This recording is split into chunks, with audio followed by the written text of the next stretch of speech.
अब ना 7th phase बहाली के लिए आपको ना टेंशन लेने की बिल्कुल जरूरत नहीं है। हाँ, बिल्कुल नहीं का मतलब है कि बिल्कुल नहीं। क्या है ना, बीजेपी के तमाम जो अब नेता है ना, ये अब आपकी जिम्मेदारी खुद अपने कंधों पे लेने वाले हैं। समझे नहीं? अब मैं समझाता हूं। बीजेपी के जितने नेता हैं, यहां तक कि प्रदेश अध्यक्ष जायसवाल जी, उन्होंने कहा है कि 7वें फेज की बहाली अगर ये सरकार तुरंत नहीं शुरू करती है, मतलब तुरंत मान के चलिए महीना 2 महीना अगर नहीं शुरू करती है, तो हम शिक्षक अभ्यर्थियों के साथ खुले मैदान में उनका साथ देने के लिए उतर रहे हैं। है ना मानने वाली बात? यकीन से। वैसे भी हम लोग तो बीजेपी नेताओं के पास बहुत ज्यादा जा रहे हैं। मैं सिर्फ बीजेपी की बात नहीं कर रहा हूं, और भी नेताओं के पास। तो बीजेपी ने जब आपकी कंधों की जिम्मेदारी खुद उठा ली है, तो फिर आपको उठाने की तो कोई जरूरत नहीं है। निश्चिंत हो जाइए। यकीन मुझे भी है, काफी दिनों से कर रहा हूं, विगत 2 सालों से। अब हमें ना शांत हो जाना चाहिए। जितने लोगों ने ये न्यूज पढ़ा जिसमें बीजेपी के नेता ने कह डाला, प्रदेश अध्यक्ष ने कहा है, तो उनकी बातों पे तो माशाअल्लाह यकीन तो करना पड़ेगा ना कि हमारी जो बहालियां है वो अब शुरू हो जाएगी। लेकिन जायसवाल जी, एक बात थोड़ा मेरे पल्ले नहीं पड़ रहा। इतना दिन सोए थे क्या? और विगत 5-6 दिनों से आंदोलन चल रहा है प्राथमिक शिक्षक बहाली को लेकर के। विद्यार्थियों का मुंडन भी करवा रहे हैं, नंगा प्रदर्शन कर रहे हैं। लेकिन लगता है ना कि आपको नंगा नाच देखने में मजा आता है। तो कम से कम ये चुनावी बातें जो आपकी है, ये मुझे यकीन है कि आप जो कह रहे हैं वो करेंगे। लेकिन कब करेंगे महाशय जायसवाल जी?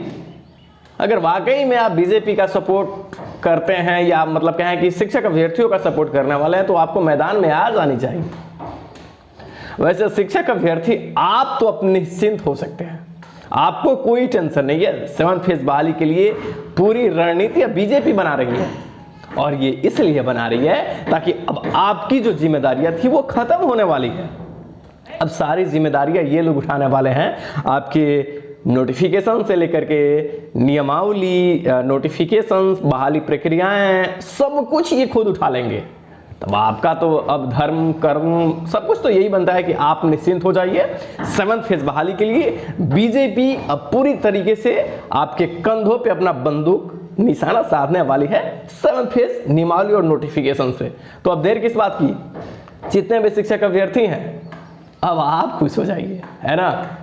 मेरे पास आज भी कॉल आया, मेरे भाई सुबह में ही 2-3 लोगों का कॉल आया कि अब तो हमें पार्टियों का सपोर्ट मिल रहा है। जी मैं भी खुश हो गया, सारे पार्टियों का सपोर्ट मिल रहा है, बहाली अब आपकी जल्दी खुल जाएगी।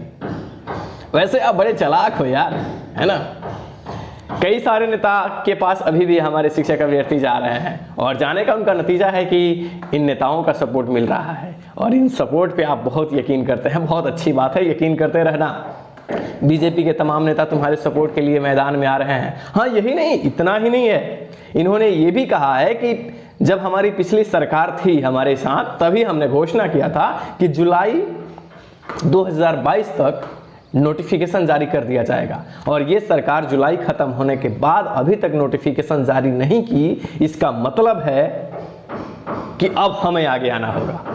हाँ, बीजेपी नेताओं का कहना है कि जुलाई 2022 तक नोटिफिकेशन आ जाने थे, जो अभी तक नहीं आए। तो इसका मतलब है कि अब हमें आना होगा। मतलब जुलाई में नोटिफिकेशन आ जाता तो शायद ये लोग नहीं आते, लेकिन नहीं आया है, तो ये लोग आ रहे हैं 7th फेज बहाली के लिए। तो विद्यार्थी, अब आपको कुछ नहीं करना है।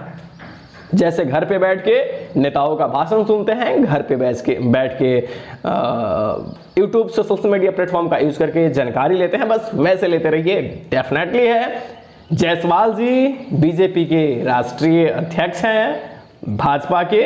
उन्होंने कहा है कि वो बहाली के लिए सड़कों पे उतरने जा रहे हैं।